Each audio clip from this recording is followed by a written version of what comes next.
Anda menyaksikan Breaking News Kompas TV bersama saya Adisti Larasati. Saudara, Israel kembali menyerang ibu kota Lebanon, Beirut di bagian selatan. Serangan ini terjadi di tengah Iran dan Amerika Serikat semakin mendekati kesepakatan untuk mengakhiri perang. Berikutnya pemirsa, Perdana Menteri Israel Benjamin Netanyahu menegaskan bahwa negaranya akan terus melanjutkan operasi keamanan di Lebanon meskipun Amerika Serikat dan Iran telah mencapai kesepakatan untuk mengakhiri ketegangan di kawasan. Pemirsa, meski AS Iran ini telah umumkan kesepakatan damai, Israel tetap bersikeras mempertahankan pasukannya di Lebanon. Perdana Menteri Israel Benjamin Netanyahu menyebut Israel tetap pertahankan pasukannya.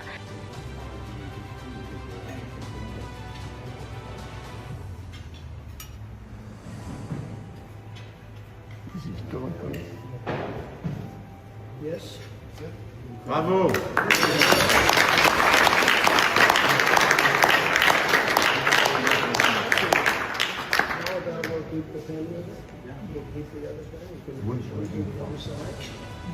Good job. Great job. Bravo.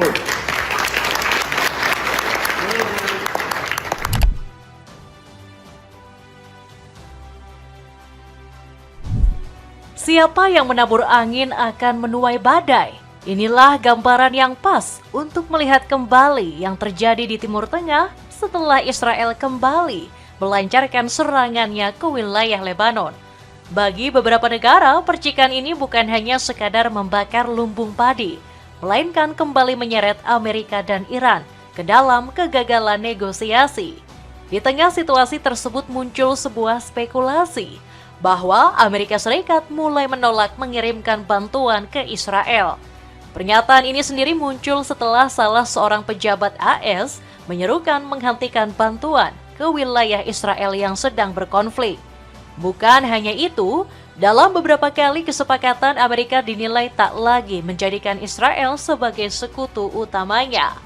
Donald Trump juga kerap memberikan kritikan keras kepada Netanyahu. Masalahnya tidak berhenti di situ. Di dalam negeri, Netanyahu justru sedang menghadapi tekanan yang semakin berat. Gelombang kritik, demonstrasi, hingga ancaman politik terus bermunculan ketika namanya kembali dikaitkan dengan rencana mengikuti pemilihan umum mendatang. Situasi ini membuat pemerintah Israel menghadapi tekanan dari dua arah sekaligus. Ancaman dari luar negeri dan kemarahan dari rakyatnya sendiri. Lalu, benarkah Israel kembali menggagalkan peluang perdamaian Amerika dan Iran? Mengapa hubungan Washington dengan Tel Aviv mulai menunjukkan tanda-tanda keretakan? Dan mampukah Netanyahu bertahan menghadapi badai politik yang kini mengepungnya dari segala arah? Cetak Gol coba merangkum, Amerika-Iran murka, Israel gempur Lebanon, seluruh perkembangan tersebut sebagai berikut. Israel menantang AS Iran sengaja gempur kembali Lebanon Selatan.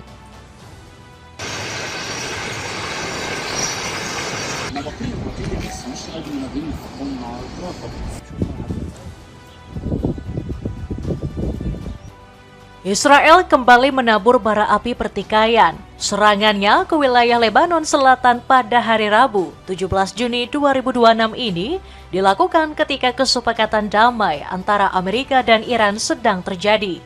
Rentetan serangan tersebut dikabarkan menargetkan wilayah Nabatiyeh, Al-Fauqa, dan pinggiran timur kota tetangga Kfar Tebnit.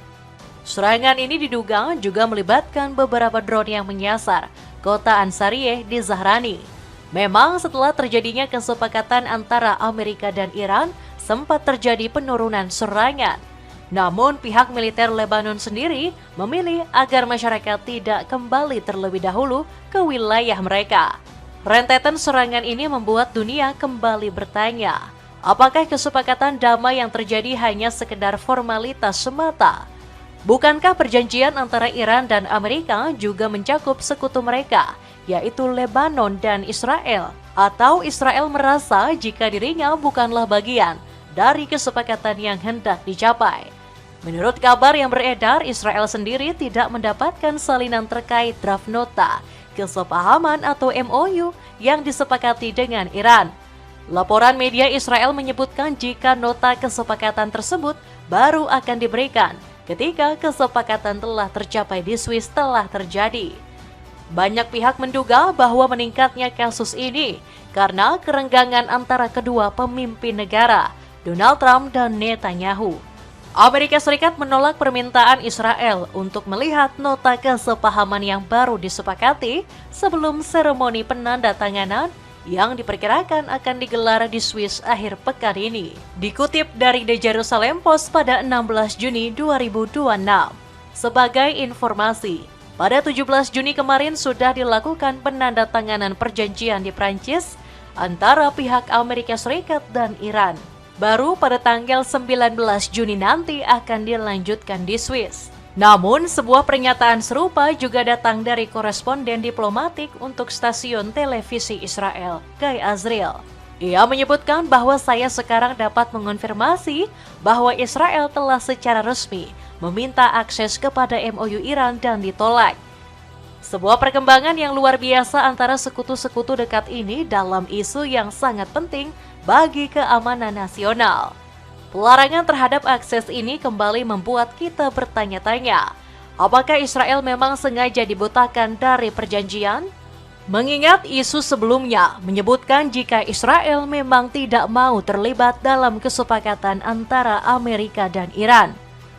Meski belum ada pernyataan resmi mengenai tidak dilibatkannya Israel ini, serangan ke Lebanon tetaplah terjadi. Netanyahu berpotensi menjadikan perjanjian ini sebagai angin lalu semata, mengingat perundingan ini hampir batal akibat serangan Israel ke Lebanon sebelumnya. Dan benar saja, langkah ceroboh Israel diduga hampir menyebabkan perang kembali terjadi. Kekhawatiran ini nampaknya cukup beralasan. Kabar terbaru menyebutkan bahwa Iran sedang dalam tahapan pembelian senjata dan beberapa alutsista ke Rusia. Ibrahim Zolfagori yang merupakan juru bicara IRGC menyebutkan bahwa saat ini Teheran sedang dalam tahapan penandatanganan kesepakatan pengadaan 20 helikopter buatan Rusia, tipe Mil Mi-8 dan Mil Mi-17. Pembelian persenjataan ini sendiri dilakukan beberapa hari setelah AS dan Iran mencapai kesepakatan awal. Kebijakan pembelian senjata ini mengisyaratkan satu hal, Iran sebenarnya tidak percaya dengan gencatan yang dilakukan. Alih-alih menurunkan kewaspadaan Iran, negara Paramullah itu diduga sedang mempererat hubungan dengan Moskwa. Di saat yang bersama, kecaman terhadap Israel juga datang dari Lebanon. Sekretaris Jenderal Hizbullah Naim Qasim menyebutkan bahwa tidak ada zona percobaan, tidak ada zona aman bagi Israel, dan tidak ada zona kuning atau hijau. Israel harus meninggalkan Lebanon dan mereka akan pergi. وقف العدوان جوا وبرا وبحرا، انسحاب إسرائيل من كامل الأراضي اللبنانية، إعادة الأسرى، عودة الناس إلى آخر شبر من لبنان، والإعمار. وفي إطار النقاط الخمس ينتشر الجيش اللبناني. Sikap Hizbullah ini menunjukkan bahwa mereka sama sekali tidak berniat berdamai dengan Israel. Mengingat selama ini Israel kerap kali melanggar perjanjian gencatan senjata. Tak mengherankan apabila Iran justru memperkuat kemampuan militernya. Namun Iran sendiri sebenarnya sudah cukup diuntungkan dari perundingan tersebut. Pasalnya menurut informasi yang beredar, Iran akan dikucurkan dana investasi sebesar 300 miliar US dollar atau sekitar 5.342 triliun rupiah. Kesepakatan ini merupakan bagian dari kerangka perjanjian damai antara Amerika dan Iran yang akan ditandatangani 19 Juni di Swiss. Pemberian investasi ini dirancang untuk memberikan insentif ekonomi kepada kedua belah pihak demi mencapai kesepakatan akhir perang. Perusahaan-perusahaan yang memberikan investasi ini dikabarkan berasal dari AS, negara Teluk, Asia, Amerika Selatan hingga Afrika. Donald Trump tarik semua bantuan, persilahkan Israel diserang Iran. Meskipun Iran sendiri merasa ragu terhadap kesepakatan yang ingin dicapai, nampaknya Amerika sangat serius ingin segera mengakhiri konflik tersebut. Pasalnya, keterangan tersebut sempat disampaikan oleh salah satu mantan pejabat Gedung Putih, Joe Kent. Ia merupakan mantan Direktur Penanggulangan Terorisme di Gedung Putih yang menyatakan bahwa demi meningkatkan kemungkinan bertahannya kesepakatan dengan Iran, maka bantuan ke Tel Aviv harus dikurangi. Dalam sebuah akun X-nya, ia menulis, Israel telah menggunakan setiap kesempatan untuk menggagalkan kesepakatan ini dan kemungkinan akan melanjutkan jalur yang sama di masa depan, kecuali Washington mengambil tindakan pencegahan. Hal ini mengingat Amerika Serikat adalah salah satu negara yang menjadi donor tetap ke Israel. Negeri Paman Sam ini tidak hanya gencar memberikan bantuan logistik, melainkan juga bantuan persenjataan. Sehingga cara paling tepat untuk mencegah terjadinya penyerangan ini adalah dengan memutuskan bantuan militer. Keseriusan ini nampaknya semakin jelas ketika Amerika enggan menerima penerbitan visa terhadap Menteri Garis Keras Israel. Menteri yang dimaksud adalah Menteri Keamanan Nasional Ben Gvir. Ia dikenal sebagai sosok yang provokatif dan frontal memberikan kritikan. Menteri Israel ini diduga sengaja dipersulit ketika akan mendapatkan visa ke AS baru-baru ini. Selain itu, serangan besar-besaran ke Iran beberapa bulan terakhir telah membuat rudal Amerika terkuras habis. Menurut CSIS, selama masa penyerangan kurang lebih, Amerika telah menghabiskan lebih dari 1.000 rudal Tomahawk. Padahal selama 1 tahun, Amerika hanya mampu memproduksi sekitar 600 rudal saja. Selain Tomahawk, Amerika juga menghabiskan banyak stok pertahanan seperti Patriot dan THAAD.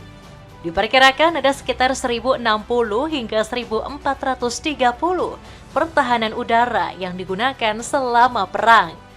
Selain 2 jenis alutsista tadi, terdapat beberapa jenis amunisi lain yang juga diperkirakan habis, seperti rudal SM-3, SM-6, hingga senjata JASSM dan PRSM. Selain itu, kemungkinan pulihnya amunisi tersebut tidaklah sebentar. Paling cepat diperkirakan baru pulih pada akhir 2026, dengan catatan tidak lagi ada peperangan yang terjadi. Namun pada kondisi yang paling ekstrim untuk jenis rudal Tomahawk, kemungkinan baru bisa pulih pada tahun 2030 atau akhir 2031 awal. Bukan hanya stok rudal yang menipis, Amerika juga baru-baru ini mengalami kecelakaan pesawat bomber B-25 yang menewaskan 8 awak kapal. Meskipun tidak berkaitan dengan konflik yang terjadi, namun kerugian ini dianggap memberi pukulan hebat bagi Amerika yang sedang menghadapi krisis militer. Dengan adanya krisis ini, besar kemungkinan Amerika Serikat akan benar-benar menyepakati perjanjian dengan Iran. Hal lain yang juga mendukung adalah berkaitan erat dengan kritik Trump kepada Netanyahu. Donald Trump menyebut Netanyahu sebagai orang yang sangat sulit, bahkan ia justru memuji Putin dan Xi Jinping. And in all fairness to Bibi Netanyahu, who happens to be a good man, gets a little excited sometimes. But he happens to be a very good man. We've had an amazing partnership. He's been an amazing prime minister. We have a little dispute over Lebanon. I say, you can do a little softer touch, Bibi. You don't have to knock down a building every time somebody walks into it that's from Hezbollah.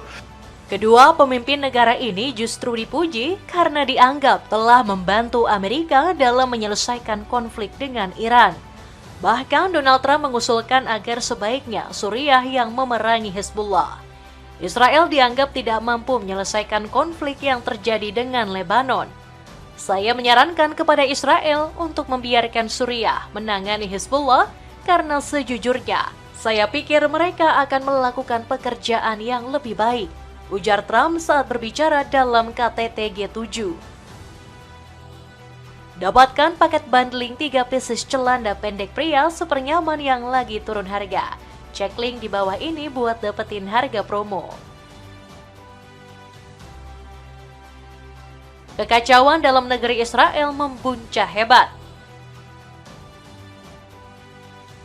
Di tengah kritik keras dan sindiran Trump, Netanyahu juga sedang menghadapi pilihan yang sulit. Pasalnya di dalam negeri ia kerap mendapatkan kritikan dan sindiran serupa. Nasib Netanyahu berada di ujung tanduk. Kritikan mengalir deras dan pemerintahannya kehilangan dukungan. Pemerintahan Netanyahu sedang mendapatkan tekanan hebat akibat tidak dilibatkannya mereka dalam perundingan AS dengan Iran. Gelombang protes dan kritik membanjiri pemerintahan Netanyahu, terutama dari tokoh sentral seperti Gadi Eisenkot. Ia menilai bahwa Netanyahu telah gagal dalam memimpin Israel. Apalagi sebentar lagi Israel akan menghadapi momen pemilu. Ini adalah hasil menyedihkan dari pemerintah yang gagal. Ada jurang pemisah yang sangat luas antara janji-janji kosong Netanyahu tentang kemenangan total dan garis besar kesepakatan yang akan ditetapkan oleh AS dan Iran, ujar Eisenkot. Namun Netanyahu mengelak dan menilai bahwa keputusan tersebut adalah sikap pribadi Trump. Bukan hanya itu, ia berusaha menjelaskan bahwa keputusan itu merupakan langkah tepat untuk mencegah kehancuran Israel. Kami menghapus untuk tahun-tahun mendatang bahaya yang menggantung di atas kami berupa pemusnahan penduduk Israel. Itulah yang kami lakukan. Kami menyelamatkan negara Israel dari kehancuran. Netanyahu mengklaim bahwa ia telah berusaha menghentikan dan mencegah program nuklir Iran. Netanyahu memandang bahwa mereka telah berhasil memenangkan peperangan tersebut. Namun langkah Netanyahu ini sepertinya tidaklah selalu berhasil. Kepercayaan terhadap dirinya telah lama runtuh. Netanyahu dianggap telah gagal menumbangkan pemerintahan Iran. Padahal sebelumnya ia sempat menjanjikan akan mengakhiri rezim pemerintahan Iran. Momen ini menjadi salah satu fase-fase kritis bagi Netanyahu, mengingat pemilihan umum akan dilakukan di Israel tak lama lagi. Dan menurut kabar yang beredar, kali ini Netanyahu tak berniat untuk mundur. Netanyahu dikabarkan akan maju lagi dalam pemilu yang direncanakan pada akhir Oktober ini. Saya akan maju dalam pemilu dan berniat untuk menang, ujar Netanyahu. Pengumuman ini disampaikan di tengah krisis kepercayaan terhadap Netanyahu yang semakin sulit dikendalikan. Bahkan Donald Trump pun sempat meragukan jika Netanyahu akan kembali dalam kontestasi ini. Di sisi yang lain, Netanyahu juga dikabarkan sedang mengalami isu kesehatan yang sulit diabaikan. Isu tersebut berkaitan dengan tumor otak yang sempat ia idap. Meskipun ini adalah berita lama, kemungkinan ini tetap mendapatkan banyak sorotan. Netanyahu sedang menghadapi masa-masa sulit. Bukan hanya ditinggalkan sekutunya, melainkan juga oleh para pendukungnya di dalam negeri. Sepatu lari dari Spotek ini punya desain yang sangat fashionable. Cek linknya di bawah ini. Itulah ulasan Amerika-Iran murka Israel kembali gempur Lebanon. Di tengah memanasnya konflik yang terjadi antara Lebanon dan Israel, muncullah pertanyaan. Akankah perundingan dan kesepakatan ini berakhir pada perdamaian di Timur Tengah? Lalu bagaimana nasib Israel dan Netanyahu selanjutnya? Coba tulis pendapatmu di kolom komentar di bawah ini.